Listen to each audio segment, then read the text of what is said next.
Hey, what's going on, ladies and gentlemen? My name is Rayge, and we are back today with an arena video guide here in regards to, in my opinion right now, the best team if you don't have Mephisto on your side. Now, this team has also been used on the same defense as offense as well, so let me show you guys real quick as well some gameplay footage, but it's likely going to result in some mirror matches now that we're dwindling down to building up the Annihilator's team, and then obviously subbing in the best of these meta characters that we have on hand. And the team I'm referring to here is what you see on screen, which is the 3 Annihilator characters plus Super Skrull and Apocalypse himself, and that is the right formation as well.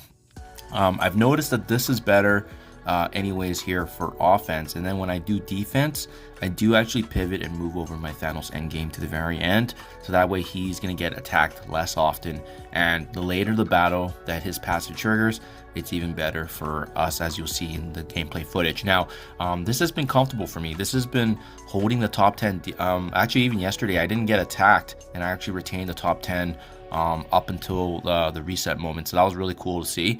So this has been actually a really formidable defense.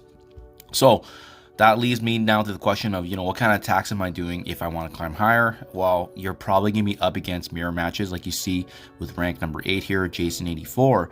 Or if you guys are up against non-Thanos Mephisto characters, I'm going to link my video below where I was able to find a counter finally, and there is a bit of RNG, but yes, we can take down a I can take down a Mephisto team without Mephisto on my roster, given the right RNG and luck. But what's cool is you can actually get it done with this same exact team. Pretty cool stuff. So let me hit refresh here real quick just to see if there's any other synergies. Yeah, so it is the exact same mirror matches, hence why I wanted to make a video for you guys to see this, because you'll likely see variants of this team as you climb higher. In the meantime, if you guys see other variant versions without Super Skrull or Apocalypse, I've done one with Black Knight and Old Man Logan actually below as well. So I'm going to link that below. I'll link the Mephisto video. But without further ado, guys, let me show you now the gameplay footage of why this team is so good, and the mirror match, and what you got to be watching for, especially if you're playing the mirror match, to make sure that you're capitalizing on these wins and climbing the arena ranking. Let's get to it. So like I said, on the offense, I do have Thanos endgame in the middle, and if you can, try to target the defenses that have Thanos endgame next to their enemy gladiator. So you can see this is a good matchup example because, and you'll see in the beginning, there's going to be a lot of mirror match attacks here. The Gores will get their abilities off. Likely the gladiator is going to go, the Apocalypse will go. So it's the exact same matchup here. It's really Thanos endgame is going to be the narrative here. Who gets to trigger him first, the passive, and as well, are you able to finish him off before his passive triggers, which I'll show you.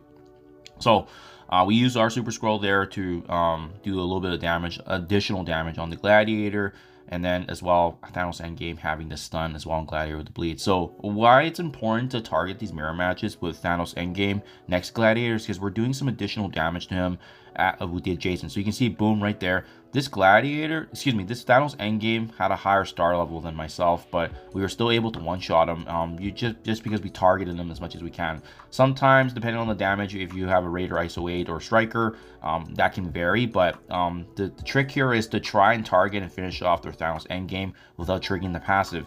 Because now for us, their Apocalypse also landed on us, but we didn't die, which gives us a significant advantage now, because if we can heal Thanos endgame up, his passive can trigger.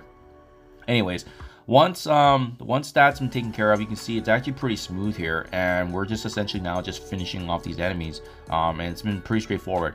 So that's what I mean. Like, it can be very, very simple with the mirror match if you're able to target and finish off Thanos endgame quite quickly.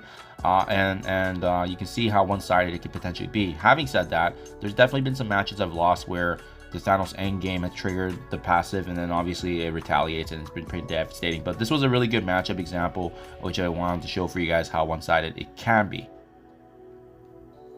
Having said that, there's definitely been some matches that are a lot closer, and again, you want to just be scanning the matches that you have here and targeting. I want to point out once again the gladiator next to Thanos, because it just makes it more consistent from what I've seen anyways. But yeah, let me know what works for you guys. So let's do another round here. Again, I targeted another team that has gladiator and Thanos endgame together, whereas my Thanos is in the dead middle. So same thing, we just let loose in the beginning here with the mirror matches, and then once again the Apocalypse ultimate, And I think where it's going to get trickier is when you are up against an opponent either that's higher gear tier than yourself or higher star levels. That's where you probably will need a bit more on the RNG side, a little bit more damage, potentially even higher level ISO 8s. But in the meantime, right now, a star level or gear tier level difference isn't proving to be a big factor. But like I said, you can't control how the AI controls the enemy for attacking. So all you can do is control what you can control. So this is a good matchup as well. So we're seeing the taunt off of Gladiator. We're just targeting Thanos once again. If you're able to, you know, using a character like Gore to land the special with the ability block and as well as the vulnerable, it's big because even if Apocalypse ultimate does not finish off the Thanos, because now he has the vulnerable, he can come back for a second attack, which is like this, right? He didn't, just like that, Thanos is taken care of. And again, it bypasses the passive ability of Thanos, and that's really what you want to be going for, because if that doesn't trigger, it gives you a significant advantage in battle, especially if our Thanos also has the passive still not activated yet. Their Apocalypse wasn't able to finish him off, which in this case they aim for Gore. So we're looking really good. We activate our Skrull ultimate, that's going to do that massive burst, and we're looking good, right? We now just basically want them to trigger our Thanos. And even better when you get to this point where the exposure can finally land. And this is really scary. You can generate energy ability for your team, whereas the other team is just trying to, you know, hang on. It's a very, very scary reality here, especially once Thanos is able to actually survive this long. You know, his abilities are very, very formidable in arena, even in a mirror match. So that's why it's really important to understand how this team works, understand that this three-piece works in tandem with each other, and how to target the mirror match as well, right? So you can see how one-sided it really can be with this three-piece plus Super Skrull and Apocalypse. Once you unlock Mephisto, I do think it's either APOC or Super Skrull itself, but in the meantime, this team has been consistent. Yeah, like I said, it's really, really good on defense if you don't know how to play it. And hopefully you guys are now able to better understand how to play it as well. So again, guys, I'm gonna link everything below. I got a video on countering Mephisto if they don't have Thanos endgame on defense, which you can see is available right there on screen. And as well, we got the other variants of the Annihilator's team if you guys need assistance in that. So hopefully this is helpful. Hopefully you can utilize this to climb the arena ranking. So thank you for your time as always, and I'll catch you guys in the next one.